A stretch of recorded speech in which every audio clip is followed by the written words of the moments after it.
Subay sa tarong mag food trip na sadta. For today's food trip natadari karon sa Lyceum of the Philippines kay gi-invite nila sa ilang gourmet buffet showcasing the culinary students batch 11. And na-invite na ko nila diri sa una sa katong ilang fine dining experience mo to kung pinaka first and it was the best. Grabe lamig ilang mga food. So excited na ako karon na matilawan nila ang mga food kay international cuisine. So tara adto ta didto silipon nato sa mga food. So dara naabot na sila Papi Brad oh.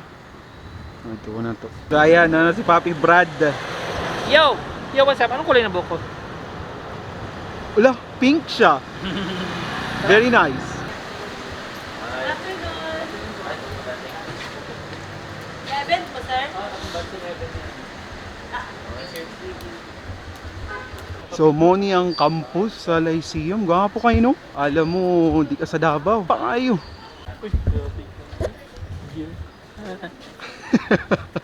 Nag-shoot na na? Rolling na niya eh. Tapos ng aeroplano dito. Sakay may daraon niya. Kami mag-drive. Ito yung menu for today. Ayan. Ito yung menu ng Gourmet Passport. A buffet experience celebrating global rich flavors. Very good. Charot. Yeah.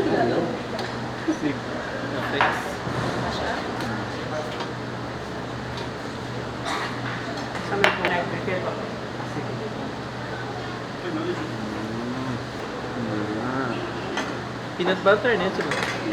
Ano siya? So. Sinunod. Sumuha na ito ang mga main dish. Yes, so natin chicken and stroganoff. Chicken and beef stroganoff. Deep fried enoki.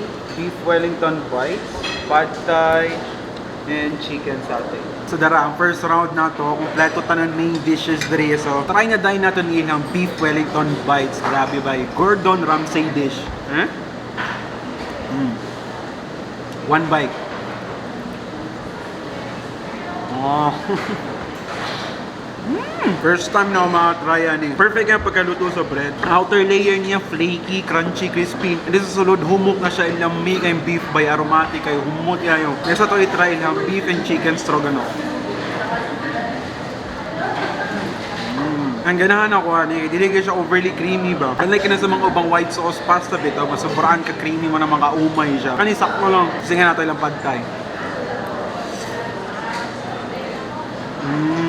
As expected sa pad thai bitaw, there's a lot of flavors going on inside your mouth. Na siya sweet or peanutty flavor, na siya aslom-aslom, and then na siya meaty flavor at the same time. Ang kulang lang ani I think, katong crispy or crunchy factor bitaw sa enoki, and then na siya spicy aftertaste. Ara na ang kulang dito sa pad thai. Pero ano siya deep fried enoki mushroom. Ganahan mo mga enoki mushroom kasi ka na sa mga noodles or sa mga shabu-shabu. Ganahan ko ani.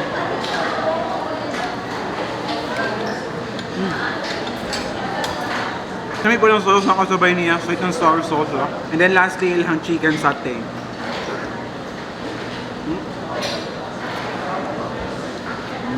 Ang sauce niya, same sa katong pad thai, peanutty sauce siya. Ang ganahan ko kay mas yung grill bito ang chicken, dili siya ninggahi, diba? Humok kaya po ng chicken meat. Tara, bambam muna natin eh.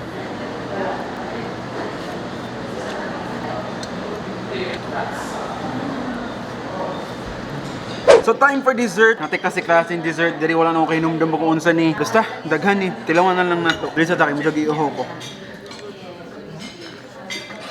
So by the way, ni balhin din mi diri sa aircon. Kaya ganina dito napansin nila bangon. Paningot naman ni sila. Kada may table diri dapat diri daw mi lingkod. Red velvet.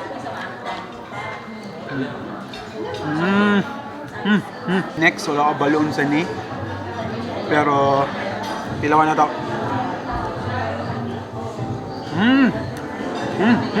Kani wala buo ka balon sa ni? Ragal. Basta lumpia nga chocolate ang palaman. I don't know. Let's try this one. Chocolate ko din ang unod niya.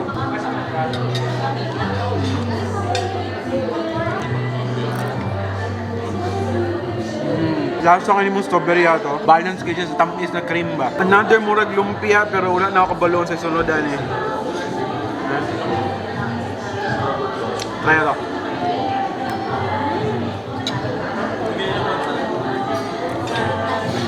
Wala ko sabot sa lasa. Mga kamote nga. Kamote nga aromatic kayo habang Chewy mo daw siya. Gos yung baho.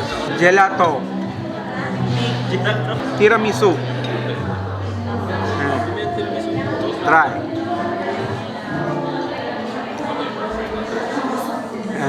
Ganahan ko kay dili kay isog ang coffee flavor niya. Ano siya kay chicken floss? Let's try.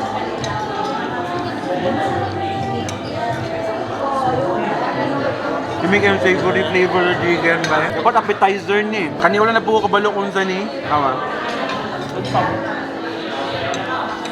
Try. Siya tasting ang marag mango float sa sulod. Ang cream, ha?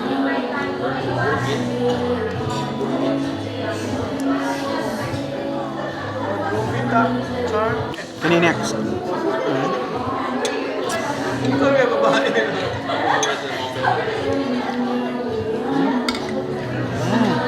Abi na ko humok na ang one bite.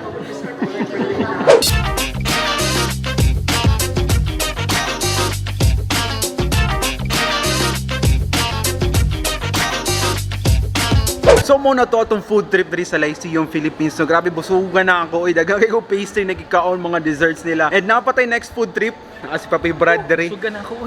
Busog yung kayo, grabe. Lami lang mga foods bay. And then next food trip na to dito ta sa Baka sa Obrero. Si tawag to Papi? Baka naman. So roasted beef na pod siya. So nagasikat naman yung roasted beef karon. So syempre dito pa ulahian na atako na to dito, tilawo na to. So tara, adto ta dito. Yo, so na nami karon diri sa may Brick Lane, diri sa may Obrero. Grabe trapika nas Davao ko. 5:30 good minihawa dito sa may sa LP or sa Lyceum. Tapos karon mga 6 almost 7 na. Sabi dugaya lagi. So Papi Brad na dito. Park po siya. So tara pangitaon sa na itong Baka naman. Papi Brad do. Kamusta ang traffic?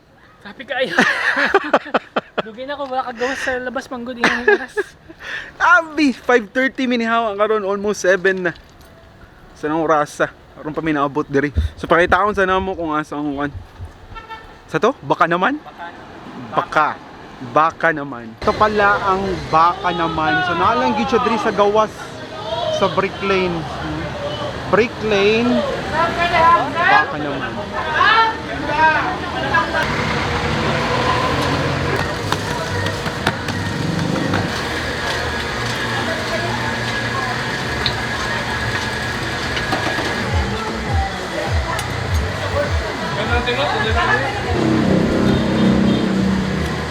Kaya-kaya mismo ba?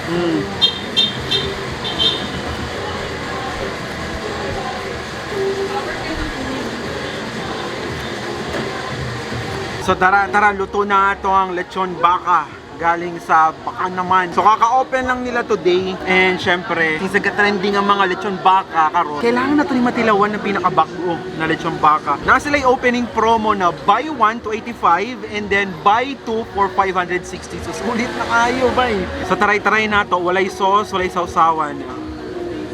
Ano, kung makita ninyo, ay dili ma-focus. So kung makita ninyo, naging siya pula-pula o gapo kay pagkaluto. Ayan o. Ayan. Try na to, walay sauce.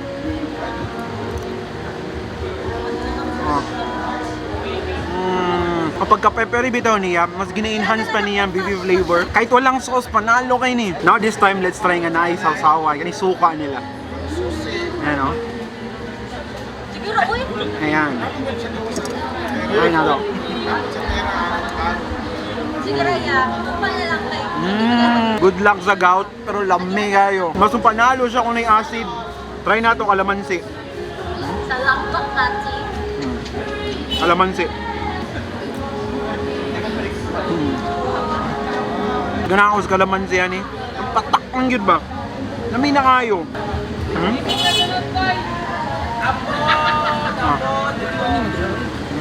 Panalo yun eh. Di na lang ako mag-mention, di na lang po ko mag-compare sa laing lechong bakal na nag-trending dito sa Davao. You must try this one. And when I say you must, you should.